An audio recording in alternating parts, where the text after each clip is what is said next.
Hi, this is Raj from Sportscars. In this video I'm going to talk about everything you need to know about the convertible hood on a 997 Gen 1 or Gen 2, because it's essentially the same parts, same control mechanism, same motors, same body shell, by all intents and purposes with regard to the hood. So I'm going to show you first of all how it's operated. So essentially, you get in the car, you can do it without the ignition engine on, but to use the switches, which are just located here by the handbrake, you need sort of the ignition powered up. And then you basically just pull that one upwards, that lower one, and essentially it just opens up, it drops the windows, and it also releases that clamp at the front there.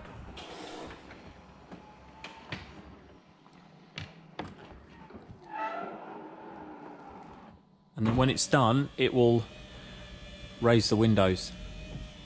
Just these windows, so it doesn't raise these little ones, sort of pop up here. I'll show you when it's back up. And also, to then put it back up, you would again have the ignition on, but the engine doesn't have to be running. It all depends on whether you've got a strong battery or not, whether it will work as it should. But generally, if the battery is good, then this mechanism will work. So that's up. It drops the windows all the way, then it opens that rear clam, those little flaps come away, then it puts the whole hood up, and that sort of claw, which was manual on earlier sort of convertible cars, is now all automated, and then it raises these little side windows as well as the main windows. Now, another feature of a convertible is that you can lower these windows even with the roof up. So on the driver's side, these switches normally in all 911, 997s, they control the front windows, and they're one touch. But you've got this extra switch on the convertible where if you do that, it will essentially lower that window. And if I go to do up, it will raise it. So that switch becomes a multi-purpose switch, and it's the same on the other side as well. So if I do that and lower that, it will lower the one on the other side.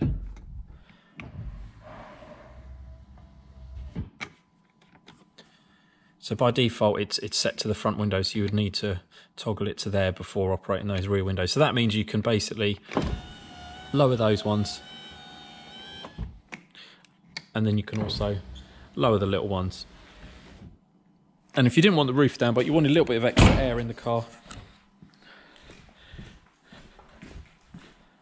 you can have that sort of slightly more open air driving experience as a result. So I think that's quite a nice little feature to highlight about the car. I'll just raise those up and raise the main ones. And then I'll show you another way that you can operate the hood, which is actually with the key. So on this key, the coupe has just the lock and unlock button, which is that top one, and then it has this one, which is to open the front boot. On the convertible, you have an additional button, which has got a little arrow towards the back of the car symbol. And if you hold that one down, and you have to hold it down, it will essentially, provided that the car's got a decent enough battery, it will operate the hood remotely.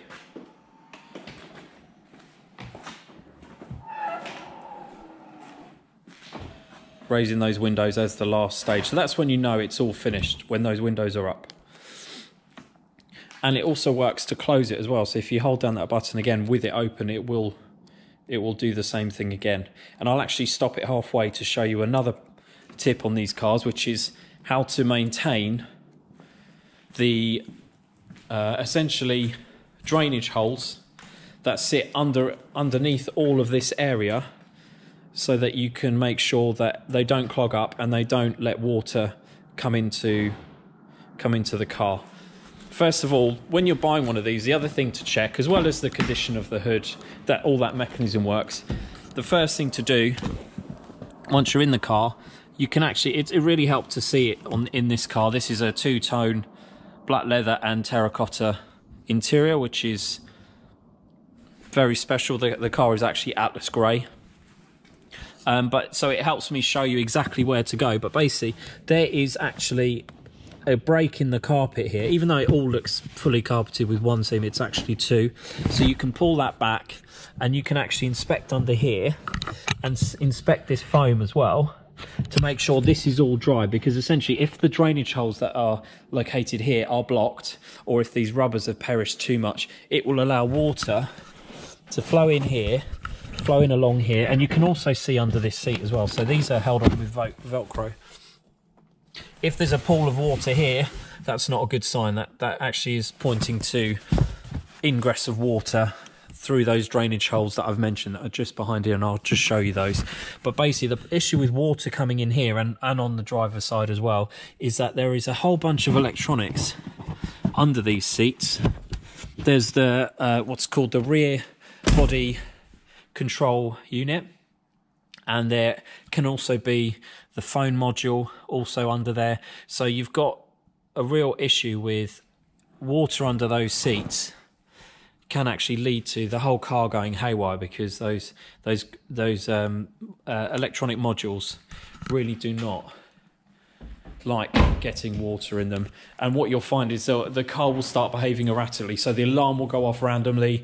The hood may even try to open and close itself. The lights may go on and off. There's a whole bunch of things that rear body control module controls that will basically start making the car almost seem like it's a little bit possessed.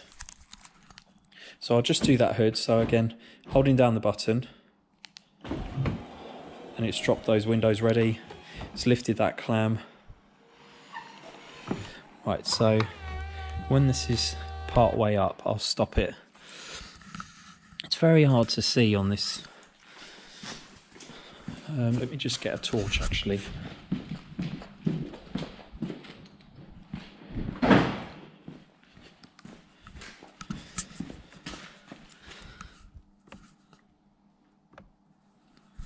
So essentially down here, right down in the bottom, there are drainage holes, and you basically just want to make sure this whole area is relatively clean. There's not a build-up of leaves in these areas.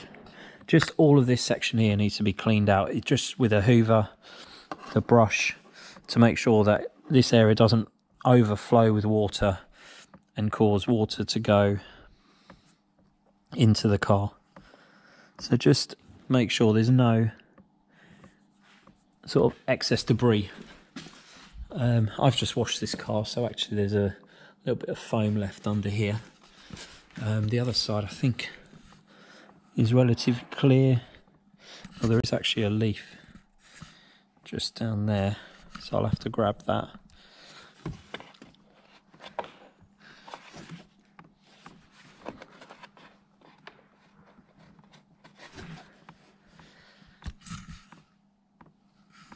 I'm going to need my special tool to do that.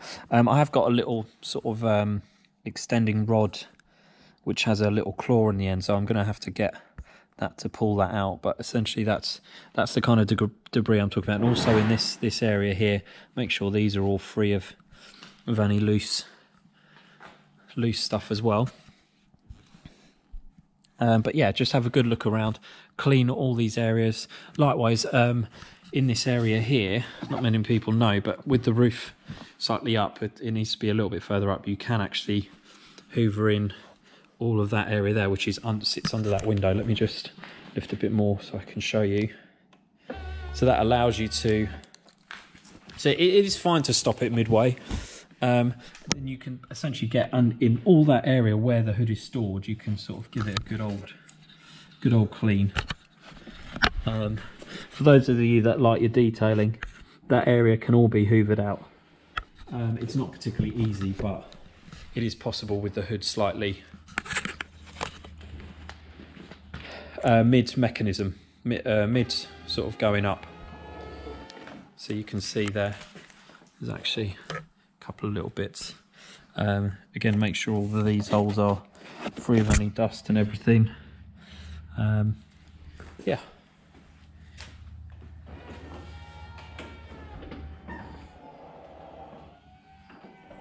So this is all with the key, as I said, just holding the button down, and you see that flashing. It's actually got a bit confused because I've stopped it a couple of times. So I'll let it go all the way to the close. Sorry, all the way to the open position.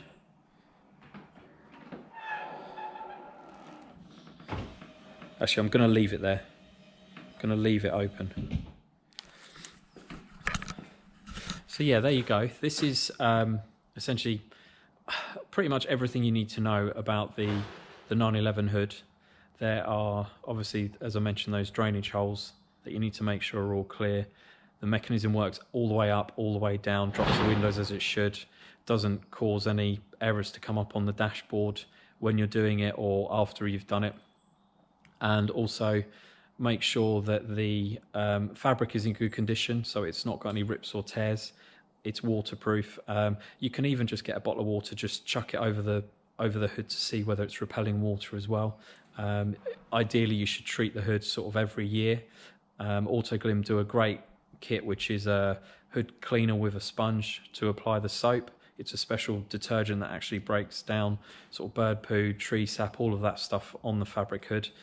And then once you've rinsed that off, while it's still wet, but obviously not dripping wet, you can then spray a water protector, which is a bit like the stuff you would sort of waterproof a Cabriolet or waterproof jacket with that was losing its waterproof, and essentially spraying that on, leaving it to dry, spraying it evenly, leaving it to dry without using any abrasive cloths or brushes will mean that the car's the hood is reproofed and ready for a winter. So ideally you'd do it sort of August, September time in the UK.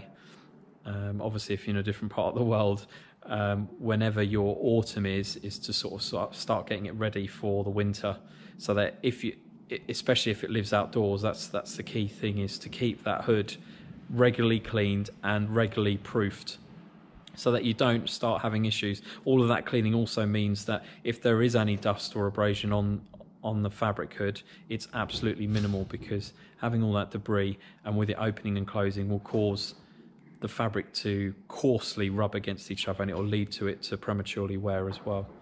I think that's about it in terms of, oh, and yeah, as I said, just check under those areas, just under in the carpet here. So you go under the rear mats, and then you can sort of put your hand there and you can just pull it forward and you can see the actual body, and you just check that foam as well as all of this to make sure there's no water along there. And then you can also lift those seats to just make sure there's no water there. And while you're at it, just check behind here as well that there's no water coming in. That shouldn't be there. Thanks for watching this video. If you'd like to leave any comments, please feel free down below. Please like the video, subscribe to my channel. I'm going to be doing a lot more how-to guides and sort of knowledge type videos, as well as my diary of a Porsche Specialist and the walk around videos of every car I have in stock. So stay tuned. Thanks for watching.